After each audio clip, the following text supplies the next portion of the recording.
Olá pessoal, tudo bem? Sejam bem-vindos mais uma vez ao canal Ciências da Saúde. E nessa aula eu irei falar sobre o Actinomyces israeli, que é um tipo de actinomiceto. Existem três gêneros importantes de actinomicetos: o gênero Actinomyces, Nocardia e Streptomyces.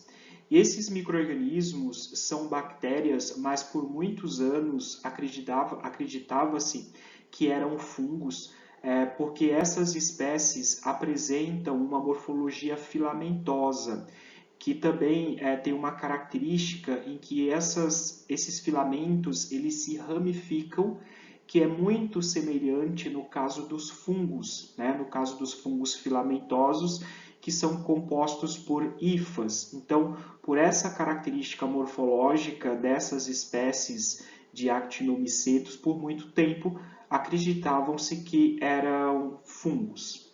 Assim como também as manifestações clínicas causadas por essas espécies apresentavam infecções similares a infecções sistêmicas causadas por fungos também, e alguns actinomicetos ainda se assemelham com os fungos por possuírem esporos assexuados carregados externamente por essas bactérias e que são utilizados para reprodução. Então, uma outra característica em que fazia com que antigamente essas espécies acreditavam que eram fungos, mas agora está claro que não trata-se de fungos e sim bactérias.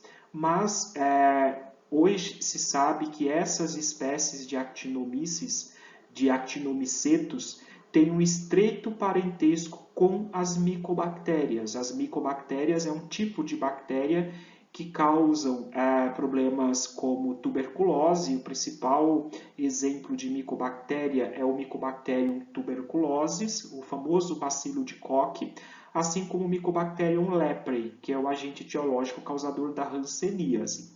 Então, essas espécies de actinomicetos, hoje se sabe que tem aí um estreito parentesco com as micobactérias por apresentarem ácido micólico na parede celular, assim como as micobactérias também possuem ácido micólico, que são ácidos graxos. Uma outra característica importante dos actinomicetos é que essas espécies apresentam alto conteúdo de guanina e citosina no seu DNA. Então, isso é característico desses micro-organismos que fazem parte desse grupo dos actinomicetos. Aqui nós podemos observar os dois principais actinomicetos em que eu irei abordar, inclusive nessa primeira aula eu irei falar exclusivamente sobre o Actinomyces israeli, que é uma espécie em que causa a actinomicose. Então, eu irei falar primeiramente sobre esse micro-organismo e em uma próxima videoaula eu irei falar sobre a Nocardia asteroides, que causa a norcardiose, que é uma outra doença também de importância clínica.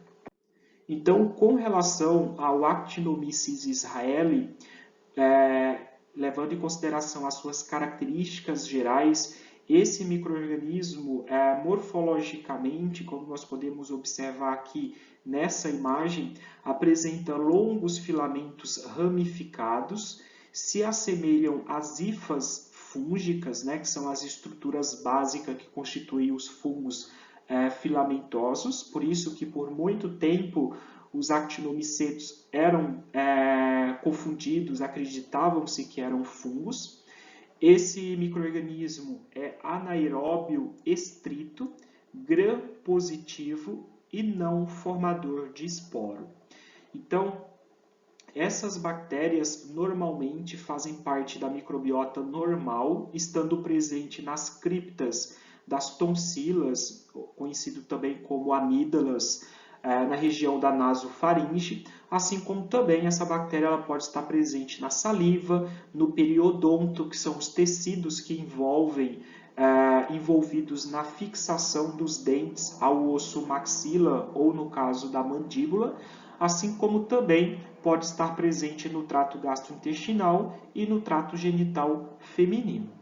Existem 6 espécies que fazem parte desse gênero Actinomyces. Todas essas espécies estão destacadas aqui, sendo que a espécie Israeli é a mais comum em ser isolada, né, em processos infecciosos causados por Actinomyces.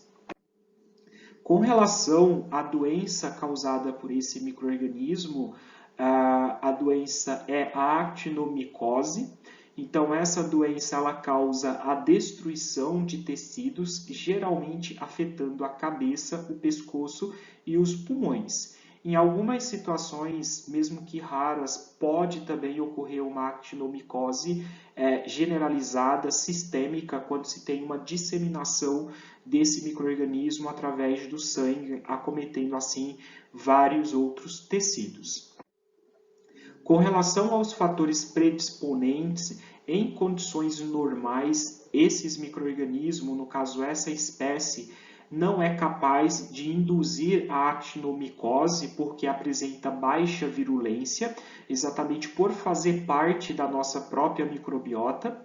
Então, os pacientes que apresentam infecções por esse micro-organismo, ou seja, que desenvolve a actinomicose, significa que esses indivíduos provavelmente apresentam uma má higiene oral, assim como também doenças sistêmicas debilitantes, desnutrição, neoplasias, no caso câncer, outras infecções e traumas em regiões susceptíveis costumam apresentar maior predisposição. Então, aqui nós podemos observar que é meio que um micro-organismo que apresenta aí uma certa característica oportunista, né? Então, o indivíduo, ele estando debilitado, ele estando doente de alguma forma, isso favorece uma infecção por esse micro-organismo, ou quando se tem um trauma, quando se tem uma lesão naquela região onde o micro-organismo ele coloniza naturalmente. Então, os indivíduos do gênero masculino são os mais acometidos pela actinomicose, ou seja, os homens são os que mais desenvolvem a doença por actinomyces, provavelmente porque apresentam um maior envolvimento de lesões traumáticas, no caso, como por exemplo, decorrente de acidentes em esportes, né? Assim como acidentes com veículos também. Então, os homens apresentam aí um maior risco, né? Tem uma maior incidência de actinomicose comparado às mulheres. Então, com relação à patogenia, nós observamos que tem a necessidade, na maioria das vezes, em exceto situações em que o indivíduo ele tenha alguma doença debilitante, é necessário que ocorra um trauma, uma lesão. Então, após essa lesão, como uma fratura mandibular, ou no caso de uma extração de dente, assim como uma lesão, né, nos tecidos que envolvem o dente, na região, né, da gengiva, por exemplo, esse micro-organismo ele invade esses tecidos, formando assim filamentos circundados por uma área de inflamação. Então, como podemos observar aqui nessa imagem que mostra aí as características histopatológicas de uma lesão, então por meio dessa microscopia é possível observar essa área de um abscesso contendo uma grande quantidade de neutrófilos e a presença de colônias bacterianas na região central. Então, podemos visualizar aqui uma grande quantidade de neutrófilos e aqui nessa região central, né, uma grande quantidade de colônias formadas aqui pelo micro-organismo, pelo Actinomyces. Essas colônias apresentam numerosos filamentos, dando um aspecto denominado de roseta radiada. As bordas das colônias apresentam uma coloração eosinofílica, como podemos observar aqui em volta dessas colônias aqui, essa coloração meio que alaranjada. Então, essa é a característica, né, em volta dessas colônias, essa coloração eosinofílica, já na porção central, onde tem aí uma grande quantidade da bactéria, né, com seus filamentos, que é a característica dos Actinomyces, essa característica filamentosa, com uma coloração basofílica, como podemos observar aqui na região central, né, com essa coloração basofílica azulada ou roxa, né? Nessa outra imagem aqui da actinomicose também podemos observar de uma forma bem mais nítida múltiplos e evidentes filamentos.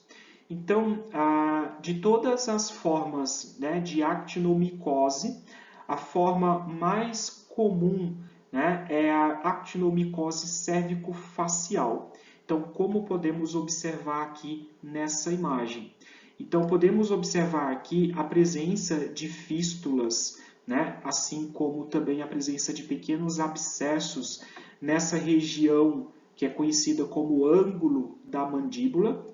Então, essas lesões, no caso aqui da actinomicose cérvico-facial, o indivíduo apresenta lesões com uma área de loculação que se comunicam com a pele. A gente consegue visualizar aqui externamente, né, essa lesão, esse abscesso, em que ele começa a drenar secreção purulenta através desse abscesso. E uma característica muito importante, até mesmo para a questão de diagnóstico de infecções por actinomyces, é a presença de grânulos de enxofre, né, como podemos observar aqui nessa secreção purulenta que é drenada a partir desse abscesso localizado nessa região aí no ângulo da mandíbula. A actinomicose ocorre com mais frequência, como eu já falei, em adultos do sexo masculino e apresenta-se de várias formas. Então, como eu já mostrei na imagem anterior, a forma mais comum, né, em que a actinomicose se apresenta é a cérvico-facial. A principal porta de entrada, no caso para o indivíduo desenvolver a actinomicose cérvico-facial, é a partir dos dentes deteriorados, assim como também lesões do periodonto, que são lesões nos tecidos que circundam os dentes, né? E assim a fixação desses dentes nos ossos da mandíbula ou no caso do maxilar. Então, essas lesões, assim como o dente deteriorado, ou quando se faz uma extração de um dente, é a porta de entrada para a bactéria invadir o tecido e assim o indivíduo desenvolver essa forma de actinomicose cérvico-facial. Outras formas são pulmonar, no caso resulta da aspiração de secreções orais, abdominal, que ocorre, né, pela ruptura na mucosa de um possível divertículo, ou no caso do apêndice, ou durante um trauma que o indivíduo possa sofrer, né, na parede abdominal. Uma outra forma também de actinomicose é uterina, ou também conhecida como actinomicose pélvica localizada. Essa forma de actinomicose ela surge a partir de complicações em que a mulher apresenta quando faz uso de dispositivos intrauterinos, como no caso do DIU. E a forma generalizada da actinomicose se dá por uma disseminação desse micro-organismo a partir de um foco primário, como qualquer um desses citados anteriormente, que é raro acontecer, mas pode acontecer, e aí quando acontece essa disseminação, ela acontece por via hematogênica. Nos próximos slides eu irei falar de cada uma dessas formas de manifestação da actinomicose, com mais alguns detalhes especificamente sobre cada uma dessas formas. Então, A actinomicose cérvico-facial, como eu já falei, é a forma mais comum, né? É a apresentação mais frequente da doença. Inicia com um edema pequeno e duro, achatado, com ou sem dor sob a mucosa oral ou a pele do pescoço, como também pode surgir um edema subperiósteo da mandíbula.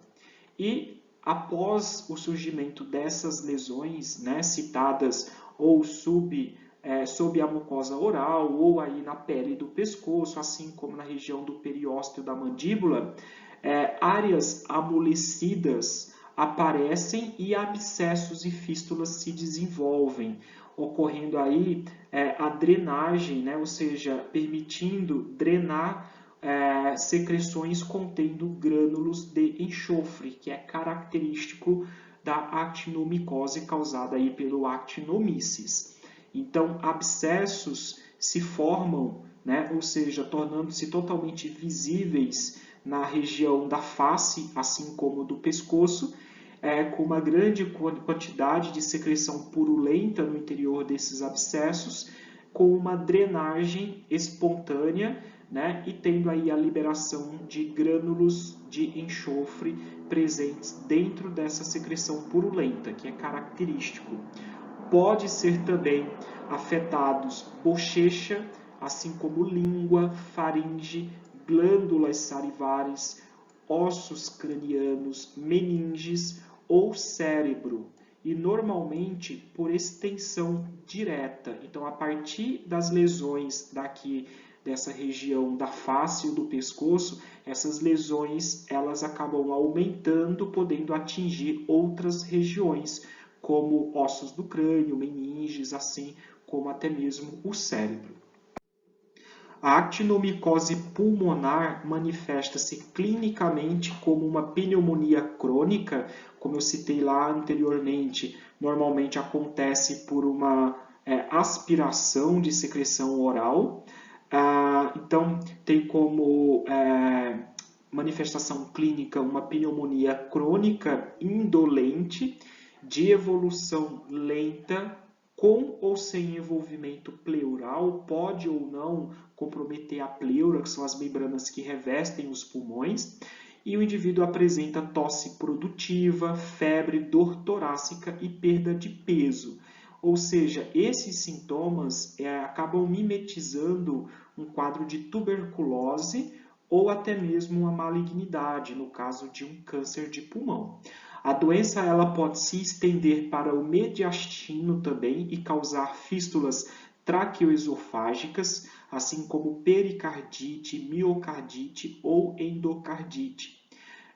O envolvimento mediastinal posterior também pode acontecer, podendo levar à infecção vertebral com destruição, né, óssea, principalmente das vértebras, assim como também doença dos músculos paravertebrais e dos tecidos moles. Então, aqui nessa imagem, esse raio-x de tórax, podemos observar aqui um comprometimento da região mediastinal.